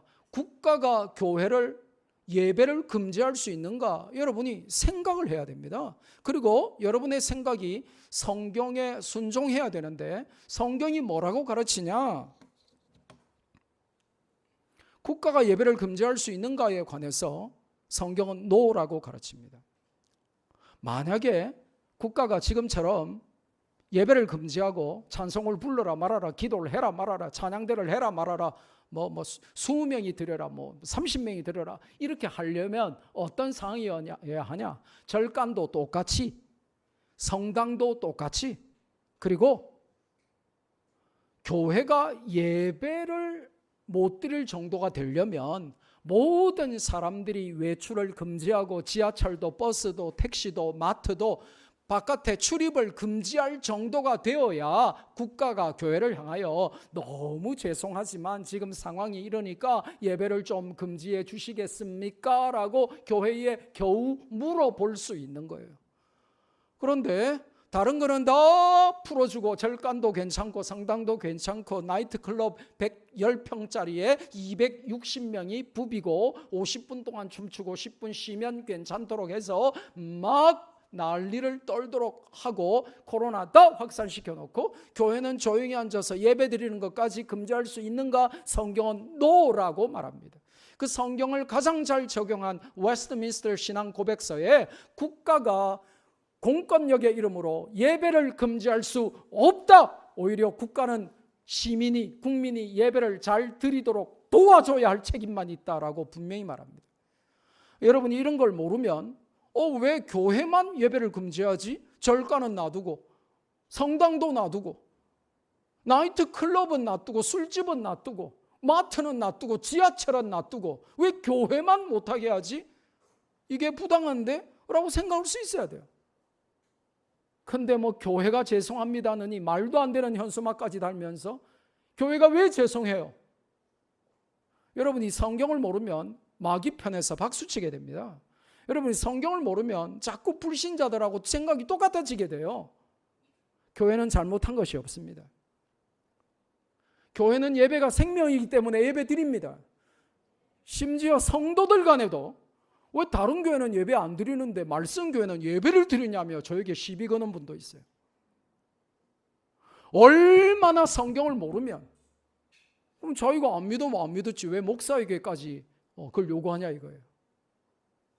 여러분이 성경을 모르고 성경을 요약하는 웨스트민스터 신앙 고백을 모르면 지금 정부가 예배 이렇게 강제로 교회만 타겟을 해가지고 이 핀포인트 이 어택을 하고 막 persecution 해도 여러분이 그냥 당하고만 있는 거예요. 그래서 어제 조선일보에 그제 조선일보에 같은 날 두 가지 정반대의 기사가 났어요. 하나는 전라도 광주에서 예배드린 목사를 유죄 선언해서 벌금형을 때렸다 하는 기사와 110평짜리 나이트클럽에서 260명이 몰려서 광란의 춤판을 벌려도 괜찮다 하는 기사가 동시에 떴습니다. 그러면 여러분은 분노해야죠. 왜 똑같이 오히려 나이트클럽에서 지금 여기가 200평인데 100평이면 이거 반밖에 안 되는 공간에 260명이 광란의 밤을 보내며 흔들고 노래 부르고 난리 부르스를 하면서 그거 하는 것은 괜찮고 조용히 앉아서 예배 드리면 왜 유죄 선언을 해서 벌금을 매기고 목사를 괴롭히냐 이거예요. 이게 바로 사탄이 하는 것입니다. 성경은 국가가 정치와 교회가 분리됐다. 이 말은 무슨 말이냐? 정치가 교회를 핍박하고 간섭할 수 없다는 것입니다. 근데 그걸 모르면 여러분이 국가가 이렇게 부당하게 교회에 대해서 성당과 절간은 허용하고 나이트클럽은 허용하고 마트도 허용하고 카페도 허용하고 지하철 버스는 더 허용하면서 교회만 이렇게 못하게 하면 분노해야죠. 아무것도 모르니까 우리가 자꾸 끌려가는 거예요. 절간에서 2,000명 모여서 법회를 하는 것은 괜찮고 같은 날 서울 사랑의 교회가 순장 교육했다고 교회 폐쇄를 시켰습니다. 이게 지금 대한민국에서 벌어지는 현실입니다. 그러니까 여러분이 성경 모르면 세상에 돌아가는 것들을 보면서 그거를 판단할 discernment, 분별력이 사라져버려요. 성경을 알아야 저거 부당하다. 왜 절간에서는 2,000명이 모여서 따닥따닥 붙어가지고 법회를 해도 괜찮고 왜 사랑의 교회는 순장 훈련해도 교회를 폐쇄시키냐 이거예요. 알아야죠. 7번째 질서는 학문 질서입니다. 제가 이런 말 하면 학생들이 싫어하는 줄 압니다. 그러나 싫은 소리도 들어야 성장을 해요. 싫은 소리를 들을 줄 모르면 성장이 멈춥니다. 여러분 부모님 잔소리 듣기 싫죠? 그래도 부모님 잔소리를 들어야 여러분이 인간이 되고 성장해요. 부모님 잔소리에 귀를 닫는 그 순간, 선생님의 잔소리에 귀를 닫는 그 순간 여러분이 학생으로서 자녀로서 성장은 멈춰버립니다. 남편 여러분, 마누라의 잔소리가 듣기 싫죠? 귀를 닫는 그 순간 여러분의 성장은 멈춰버려요. 물론 마누라가 항상 옳은 소리 하는 건 아니죠. 그래도 귀를 열어놔야 성장이 됩니다. 저 학생은 제가 싫어서 가는 게 아니에요. 셔틀 타러 갈 겁니다. 성경 한번 읽어볼까요? 같이 읽습니다. 시작. 또 어려서부터 성경을 알았나니 성경은 능히 너로 하여금 그리스도 예수 안에 있는 믿음으로 말미암아 구원에 이르는 지혜가 있게 하느니라. 무슨 말이냐? 공부한답시고 신앙과 성경에는 등한시하고 공부만 잘하면 되는 줄 알면 큰일 납니다. 부모 여러분, 학생 여러분, 여러분 자녀가 하버드 대학을 나오고 서울대학을 나와도 신앙 모르고 성경 모르면 자식 교육 실패한 것입니다. 지금 우리 12학년들이 좋은 대학 가려고 막 애를 쓰고 막 추천서 받고 난리를 하는데 여러분이 아무리 좋은 대학 가도 여러분이 하나님 잘 모르고 성경 잘 모르면 미안하지만 교육 실패입니다. 명문대학 가고 졸업하고 그게 교육 성공이 아니라 성경을 알고 구원받는 지혜가 있어야 세상 지혜도 쓸모가 있는 거예요. 그 밸런스, 그걸 알아야 돼요. 야고보 1장 15절 같이 읽습니다. 시작. 너희 중에 누구든지 지혜가 부족하거든 모든 사람에게 후히 주시고 꾸짖지 아니하시는 하나님께 구하라. 그래야면 주시리라. 공부하는 학생이 혹은 가르치는 선생이 혹은 자녀를 둔 부모가 야고보 1장 5절 성경 구절을 모르면 문제가 심각해집니다. 지혜를 주시는 분이 누군가? 그걸 모르면서 어떻게 공부를 해요? 그걸 모르면서 어떻게 가르쳐요? 내 자녀에게 지혜를 주시는 분이 하나님이시다. 니네들이 공부 아무리 열심히 해도 진짜 지혜 주시는 분은 하나님이시다. 내가 아무리 잘나고 대단하고 훌륭해도 하나님이 지혜를 주시는 분이시다. Wisdom comes from God. 하나님이 나에게 지혜를 주신다. 이걸 모르면요, 기도 안 하고 공부하게 돼요. 기도 안 하고 공부하고 내 머리만 믿고 공부하게 돼요. 그러면 말짱 꽝입니다. 아무짝에 소용없어요. 누구든지 지혜가 부족하거든 모든 사람에게 후히 주시고 꾸짖지 아니하시는 하나님. 하나님은요, 지혜를 주시되 후히 주시고 꾸짖으면서 안 주시고 지혜를 구하면 너무 기특하게 여기시고 네가 드디어 뭘 깨달았구나 하면서 지혜를 꾸짖지 아니하시고 주세요. 너 영어 성적이 그게 뭐냐? 너 학점이 그게 뭐냐? 너 F가 왜 그래 많냐? 이렇게 하지 않으세요. 하나님은 꾸짖지 않고 지혜를 주세요. 잠언 1장 7절 시작. 여호와를 경외하는 것이 지식의 근본이거늘 미련한 자는 지혜와 훈계를 멸시하느니라. 하나님을 경외하는 것이 내 인생 모든 것의 파운데이션이에요. 기초가 없으면 무너집니다. 여러분 영어, 수학, 학문의 기초 중요해요. 기초 없으면요 잘 안 올라가요.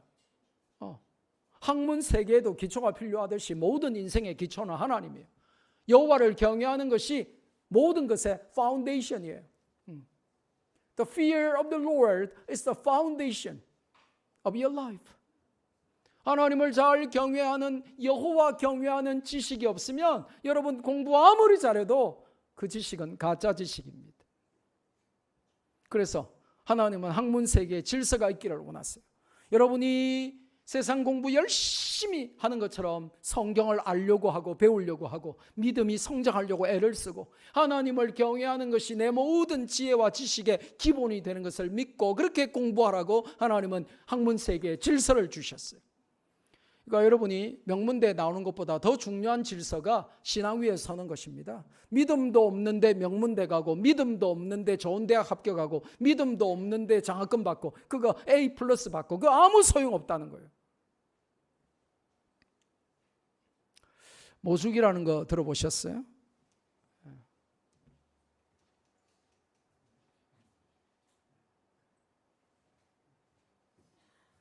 대나무의 한 종류입니다. 모죽입니다. 근데 저 모죽은 말이죠.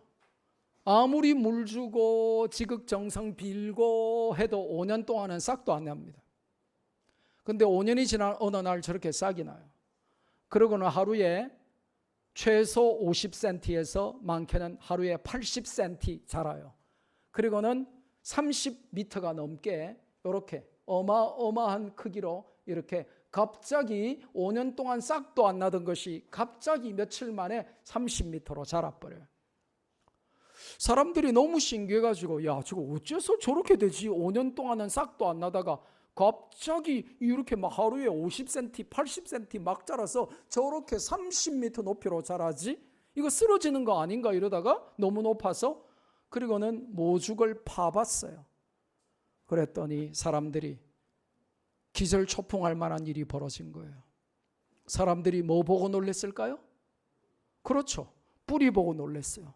뿌리가 장장, 얽히고 설킨 이 뿌리가 장장 주변 4km를 덮고도 남는 길이만큼의 뿌리가 있는 거예요.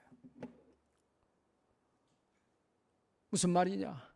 모죽은요 5년 동안 내실을 다지고 내공을 키우고 있었던 거예요.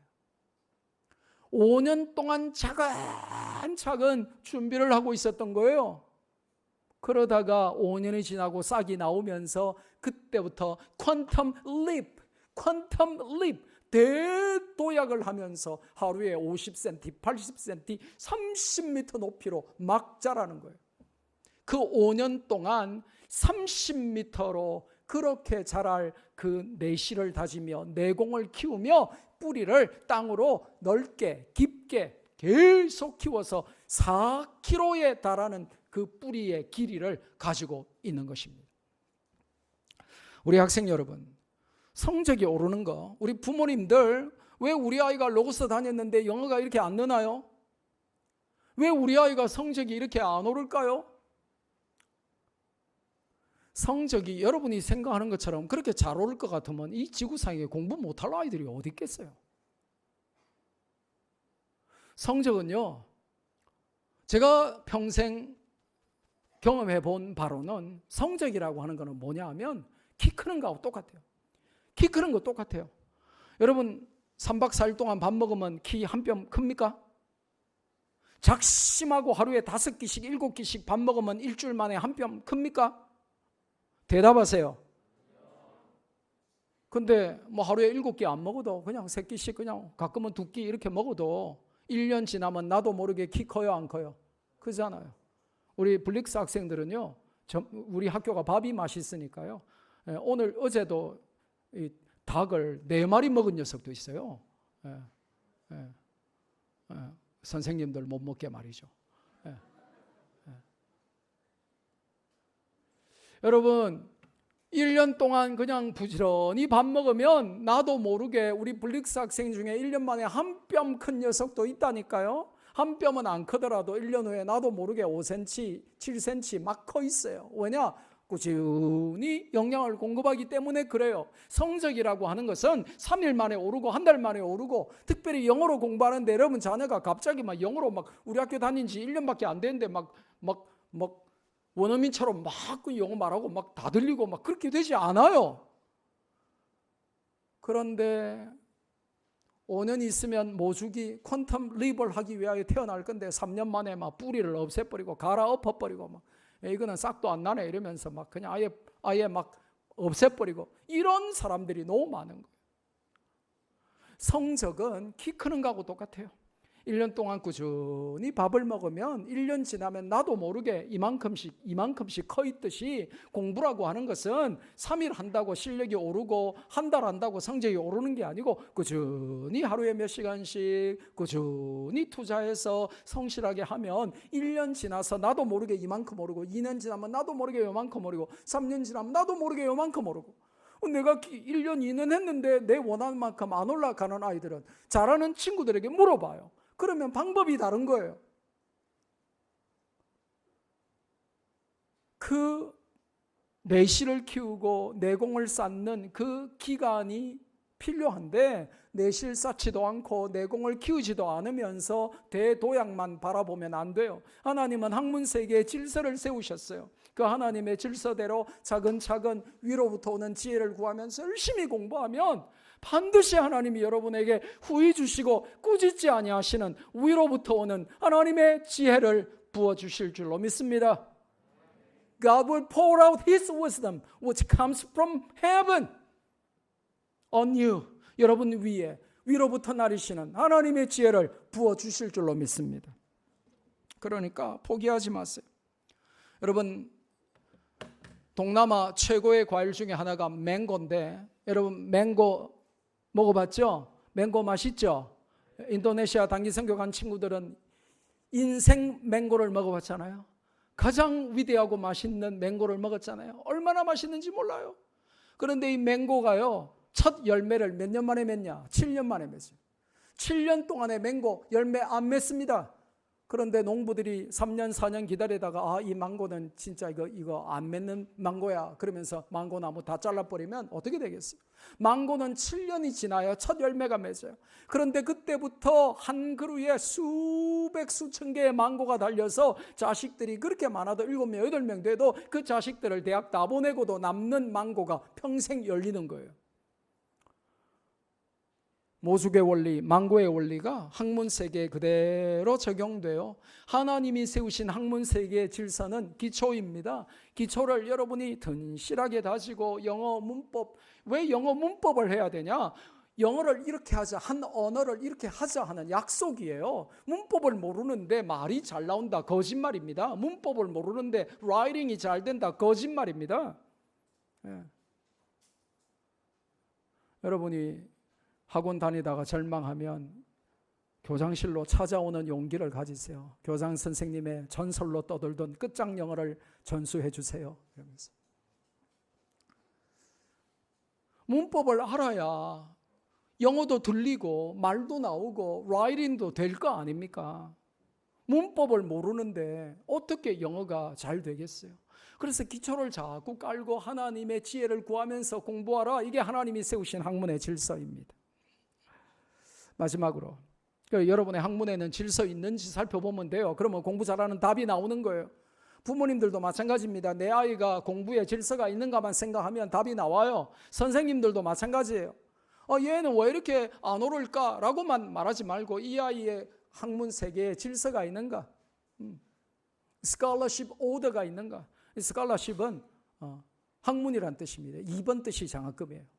여러분 장학금만 알면 안 돼요. 스칼러십 오더 하면 학문 질서입니다. 장학금 질서가 아니고. 마지막 8번째로는 신체 질서입니다. 성경 하나 읽죠. 고린도전서 6장 19절 시작. 너희 몸은 너희가 하나님께로부터 받은 바 너희 가운데 계신 성령의 전인 줄을 알지 못하느냐. 너희는 너희 자신의 것이 아니니라. 20절 값으로 산 것이 되었으니 그런즉 너희 몸으로 하나님께 영광을 돌리라. 여러분, 우리 학생들, 여러분 몸을 학대하면 안 됩니다. 학대해서도 안 되지만 동시에 운동 안 하고 방치하면 안 됩니다. 우리가 학교 초창기에는 황령산에 막 돌렸어요. 구보시키고 그랬어요. 우리 선생님들, 우리 학생들 운동 많이 시키세요. 우리 학생부 선생님들 디텐션 이런 거 말 안 듣고 이런 학생들, 물론 말 잘 듣는 학생을 구보를 시켜야 되는데 일단 어쨌든 간에 푸시업 너무 많이 시키지 말고 저 경성대까지 경성대 운동장 한 20바퀴 돌도록 만드세요. 자꾸 이렇게 신체를 단련해야 돼요. 이게 하나님이 우리 신체에 주신 질서입니다. 여러분 자꾸 누우려고 하고 자꾸 자려고 하면 그때부터 죽는 거예요. 그래서 여러분 부모님들이 빨리 죽는 거예요. 눕기 좋아하고 자기 좋아하면 그때부터 이제 죽을 날이 다가오는 겁니다. 그러니까 우리 학생들은 열심히 운동해요. 우리 학생들 어떤 오빠를 앞으로 사귀어야 되냐. 블릭스에서 말고 대학 가면 열심히 축구하고 운동 잘하는 오빠를 사귀어야 돼요. 돼지 오빠 사귀면 안 돼요. 운동 안 하고 막 그런 오빠 사귀면 안 돼요. 남학생도 마찬가지예요. 얼굴 예쁘다고 막 따라다니고 이러면 안 돼요. 운동하는 여학생을 사귀어야 돼요. 하나님이 우리 신체에 질서를 주시고 내 몸을 학대하거나 방치하지 않도록 육신의 연습을 하는 자를 하나님이 좋아하세요. 그래서 에베소 5장 29절 먼저 읽읍시다. 누구든지 언제나 자기 육체를 미워하지 않고 오직 양육하여 보호하기를 그리스도께서 교회에게 함과 같이 하나니. 그래서 예수님이 교회를 take care 하듯이 여러분도 여러분 육신을 take care 하라는 거예요. 열심히 운동해야 돼요. 체육복 안 가지고 오는 학생들, 태권도복 안 가지고 오는 학생들, 발레 시간에 맨날 발레 슈즈, 발레복 안 가지고 와가지고 저 뒤에 손 들고 있는 학생들, 자기 육체를 잘 관리하라고 하나님이 질서를 주셨어요. 공부만 하고 체육 시간에 아주 병든 명태같이 있는 학생들 있잖아요. 그거 안 됩니다. 체육 선생님들, 학생들 운동 똑바로 시키세요. 하나님의 질서를 파괴하게 만들면 안 돼요. 디모데전서 4장 8절 시작. 육체 연단은 약간의 유익이 있으나 됐습니다. 육체 연단이 약간의 유익이 있어요. 그게 뭐냐? 몸을 좋게 하는 거예요. 그 다음에 경건은 범사에 유익하니 금생과 내생의 약속이 있느니라. 무슨 말이냐? 사람이 육신의 신체적인 단련만 해도 유익이 있어요. 근데 영적인 단련, 경건 생활은 더 유익이 있어요. 그런데 우선순위가 있어요. 여러분 운동은 열심히 하는데 영적인 훈련을 등한시하면 안 된다는 거예요. 우선순위가 중요합니다. 그래서 영육 단련의 우선순위가 확실한지 돌아봐야 돼요. 예. 운동은 하고 여기 6층에 얼마나 열심히 갑니까? 막 짐에 매일 가는데 그 사람들이 도대체 기도를 하며 공부를 하며 나는 그 생각해요. 예. 몸은 막 이런데 뭐 부락부락하고 그런데 과연 머리 안에도 꽉꽉 차 있을까? 예? 예. 공부는 열심히 할까? 기도는 할까? 여러분 성경은 우리에게 영육을 함께 단련하라고 하시고 영혼이 더 중요하니까 여러분 육신적으로 운동하는 것 이상으로 영적인 단련을 잘하라고 말씀하십니다. 자, 8가지 질서 같이 읽습니다. 창조질서부터 시작. 창조질서, 생명질서, 구원질서, 가정질서, 교회질서, 국가질서, 학문질서, 신체질서, 요게 창세기부터 계시록에 나오는 하나님의 모든 질서를 다 요약한 거예요. 무슨 말이냐? 성경은 우리에게 질서를 알려주시고 하나님은 질서의 하나님이라고 알려줬어요. 자, 그래서 결론이 뭐냐? 하나님이 세우신 모든 질서를 소중히 여기고 지켜야 한다는 거예요.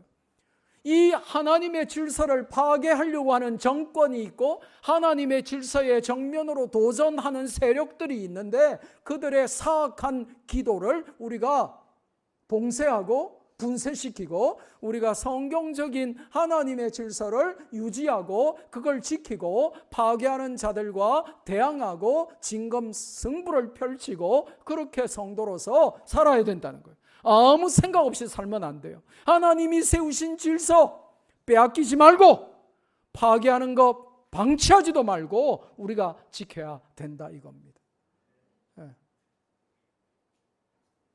이게 바로 하나님의 질서 지킬 것인가 파괴할 것인가, 오늘 성경 전체의 질서를 저는 여러분에게 오늘 도전을 했어요. 이제 여러분이 성경이 질서의 책인 것을 알고 하나님이 질서의 하나님인 것을 알고 하나님이 세워놓은 질서를 감히 인간이 시건방지게 파괴하려고 할 때에 여러분이 들고 일어나서 하나님의 질서를 파괴하지 마! 라고 여러분이 외칠 수 있는 실력을 키워야 된다 이거예요. 교장 선생님이 다 못하고 늙어 죽으면 누가 해야 될까요? 그렇죠. 누가 해야 돼요? 그렇죠. 여러분이 해야지. 그럼 여러분이 늙어 죽으면 또 누가 해야 돼요? 그렇죠. 여러분 자식들이 해야죠. 두고 자식 나오면 전부 다 로고스 보내야죠. 아멘. 네. 기도하겠습니다.